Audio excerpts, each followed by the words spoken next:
unbelievable. You guys have had, this is probably the biggest turnout we've had so far. So give yourselves a round of applause. You guys are awesome.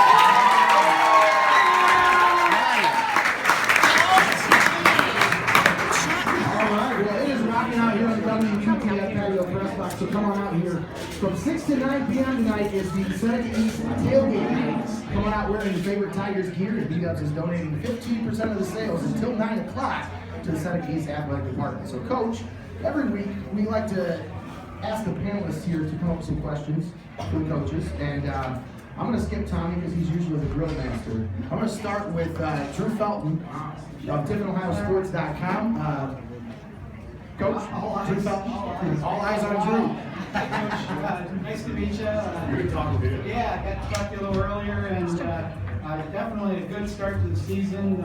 Looking for positive things, looking to the playoffs. Hopefully, I can follow you guys at the end of 10. And just one thing, as far as what is being 7-0 going 1 week at a time, what's the most difficult thing to as a head coach and trying to keep things in perspective? What's the hardest thing for you in that on that path? Nothing, because and I say that because I love the guys that I get to coach and I get to coach with, and like you're way ahead of me because the only thing I'm worried about right now is eating some good wings tonight and practice tomorrow. And I'm dead serious. I talked to these guys before we left. I said, just today's practice, win today's practice.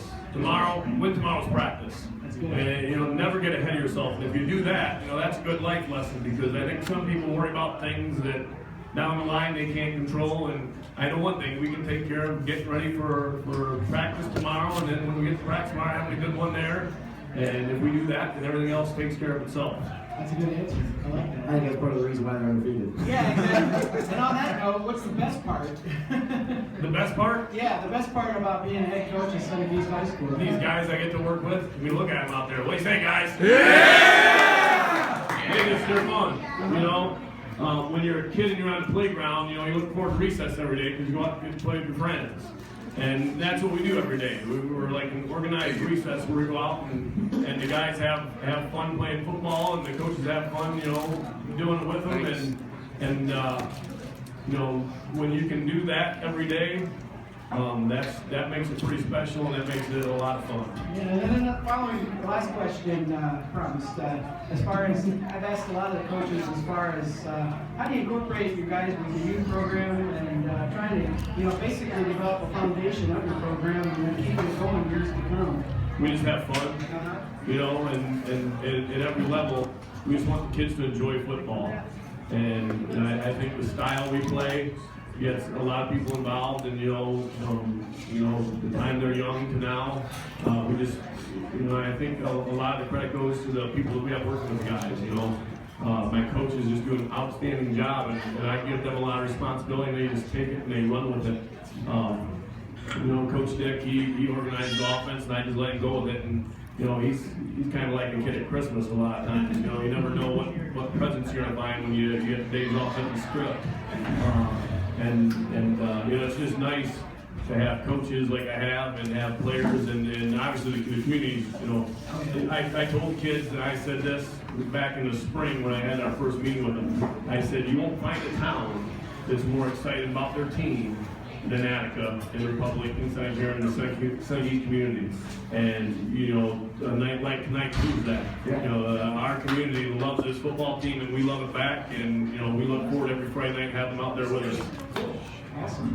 All right, Coach, I'm going to turn it over to Tommy Hall of WTTF Sports. Tommy and I will be calling the game this Friday on WTTF.com. You can find that on your mobile device, actually. If you go to WTTF.com, you can actually listen to the game this Friday. So, Tommy Hall of WTTF Sports. Yeah, you talk about Seneca East loving the football. I mean, everybody in here, they're just hanging on for every word leading in. Relax, everyone. It's all good fun. This is a lot of pressure. I thought we were one guy got work staring at me. Well, Coach, again, I've had the privilege of covering Seneca East at the Advertising Tribune for a couple of years, and last year we had the privilege of coming out and calling one of your games against Buckeye Central, and that was just a barn burner. Yeah, that was a barn burner, and definitely a reflection of exactly where this program's come. Finishing up 8-2 last year, now with a lot of expectations coming into this season. You know, the N10, we talked with Coach Conklin from Mohawk last week, and I talked about how the N10 really is such a meat grinder as far as teams in and out. You know, you got a lot of perennials in there. And earlier on this season, you guys went up against a really strong Colonel Crawford team who I can say with great respect kind of has always been a perennial in the N10, and come out there and, you know, really, I think it's 28, go out there and put up that type of performance against a perennial in the N10. Now you know, we're looking at 7 games later, 7-0, and you got Winford coming up. How exactly do you measure your success from after that big game against Colonel Crawford, and now here's your next N10 matchup, a big powerhouse in Winford? Yeah, I don't mean to be redundant, but I just do it one day at a time. Yeah. You know, and this week's no different than last week, really. You know, and some people kept asking me, you know, they would look by Mohawk last week, and I wouldn't talk about anything else because I knew how good a football team they were. And I know in this league that as soon as you get ahead of yourself, you're gonna find yourself in a spot that you don't want to be in. So, you know, we just go one day at a time, one play at a time, and try to be successful on each one. And like I said, you want to be good in life, do that, and you'll be good at whatever you choose to do. And right now, what we choose to do is we choose to play football. We choose to attack it every chance we get. We talk about one day at a time, and you're sitting at 7-0.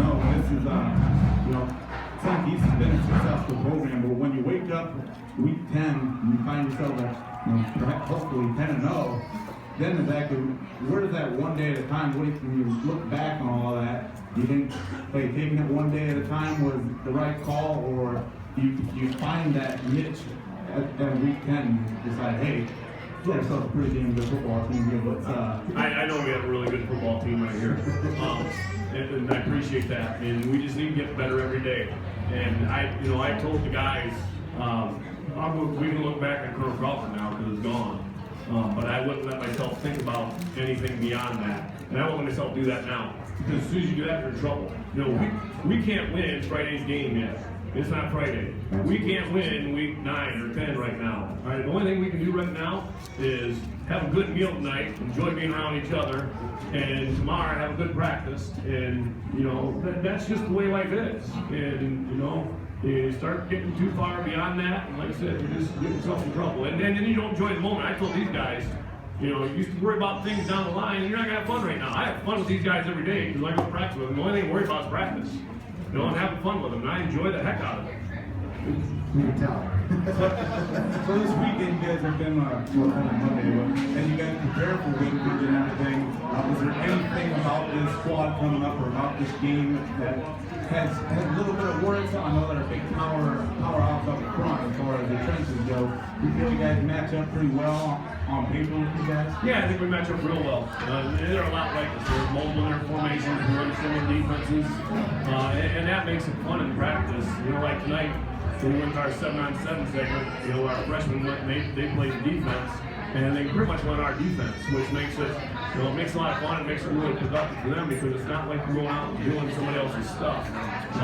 But you know, Winford offensively, they want to run the ball, but they don't. You know, their quarterback's good quarterback who throws the ball really well. That's a good play action game. But you know, they have the ability to do both, just like we do on offense. You know, we have the ability to do both, and we like to do both. You know, that's the challenge that they present. They got some explosive guys offensively, they're physical defensively.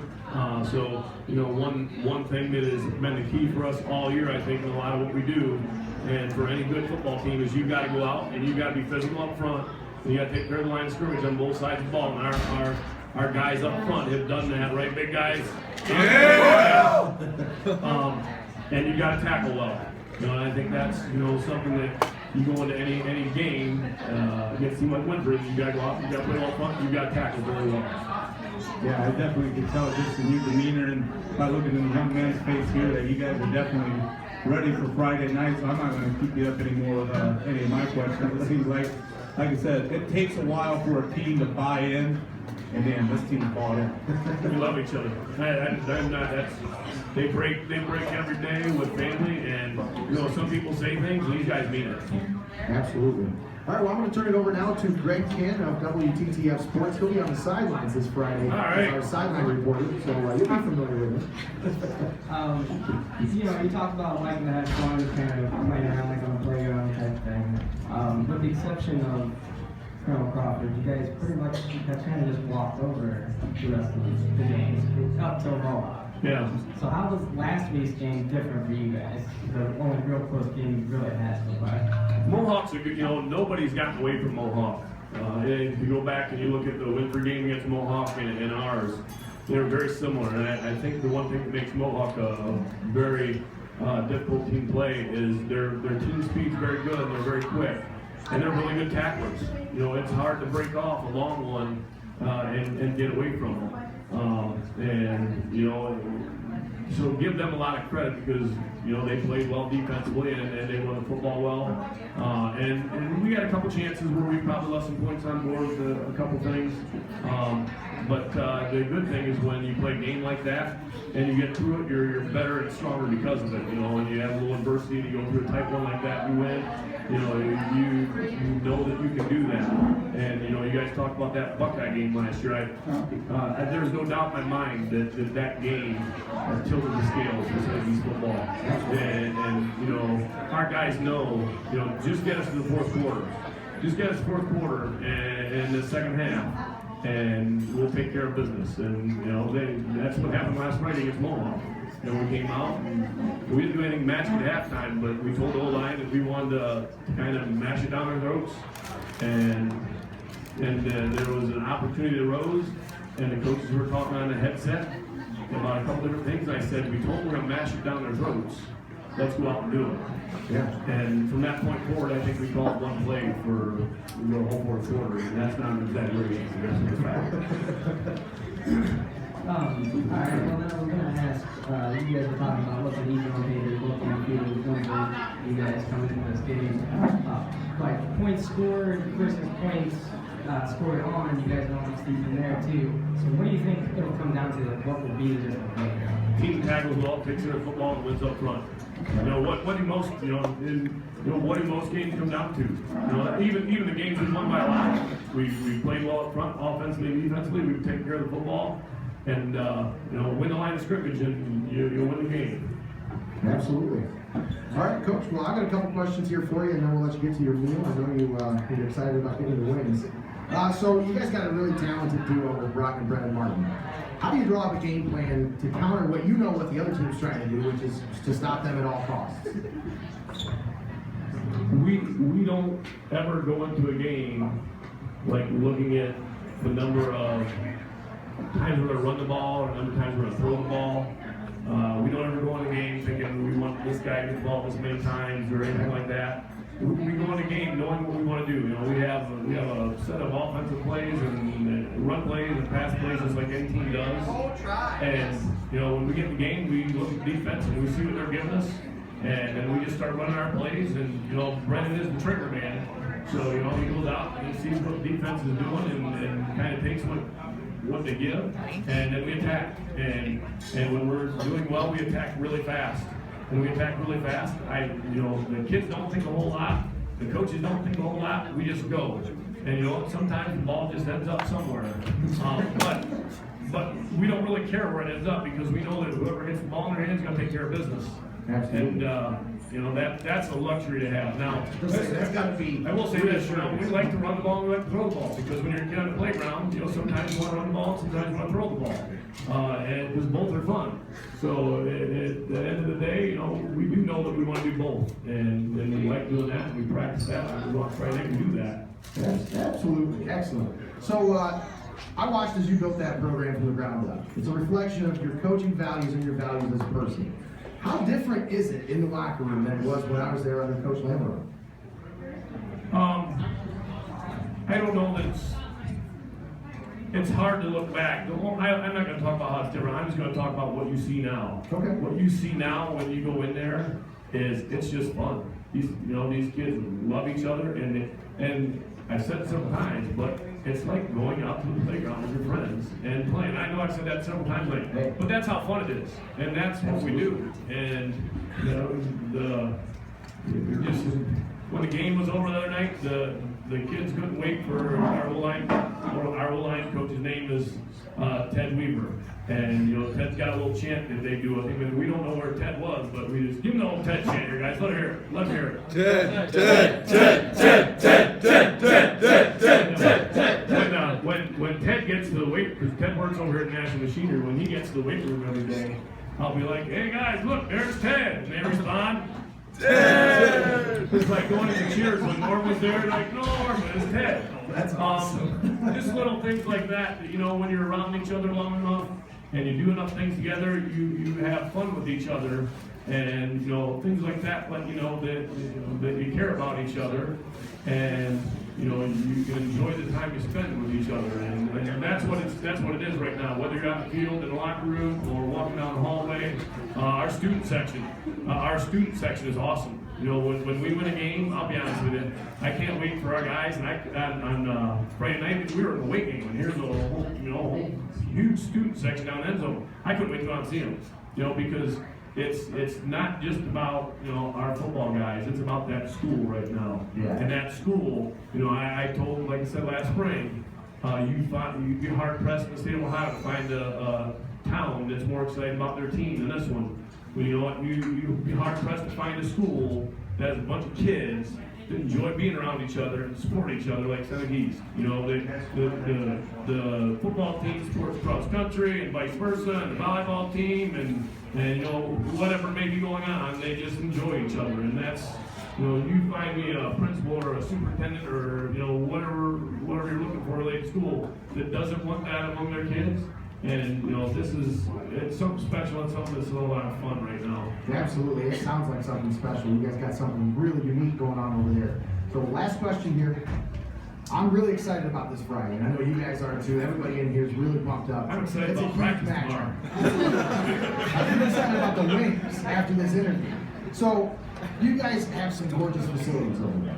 Thank you. This question that I have is a bit of nostalgia for me. What did they do with the old Tiger that used to be at the old Oh my, the old Tiger. Yeah. Here's a story for you. All right, This is here a story. we go. When Coach Zerger was around, Okay. at one point the Tiger fell down from its perch. It used to be under the scoreboard. Yep. And he was going to throw it away. And I was a young coach who just started coaching. And I told him, no, you're not throwing that away. So for like a year, I took it over and I put it in my dad's garage, and it was there for like a year. And then I said, this can't be here. So then we took it back, and for a long time it sat right where the old weight room was, and then you had that landscaping, it sat in that landscaping, and when the guys would go out, you know, they kind of tapped Tiger before they went out. And I'm not going to say any names, but, you know, sometimes like schools will play pranks on somebody. Well, the rumor is that somebody chose to play a prank on us, and we came down there one day, and Tiger was gone, and the rumor was that they took it and threw it in the river, which, you know, you cross the line there. Yeah. All right? And, but that's, sorry to say, the Tiger may be swimming in like the Atlantic Ocean or something. It did float, so hopefully it's alive somewhere. All right. That's a really good story. Thanks for sharing that with us. Thanks again, Coach, for spending some time with us on the show tonight, and thanks for bringing us all out here. This was a great turnout. That was fun. Absolutely. Anytime we talk about these guys, it's a good day. Absolutely. Thanks again, Coach Ed Phillips of the Seneca East Tigers. We're going to step aside and take a time out. I want to encourage those of you listening to come out here and join us on the WTTF Patio Press Box if you can find a group at Buffalo Wild Wings. You're listening to Monday Night Sports Talk presented by Buffalo Wild Wings at WTTF on AM 1600, FM 93.3, or streaming online at WTTF.com.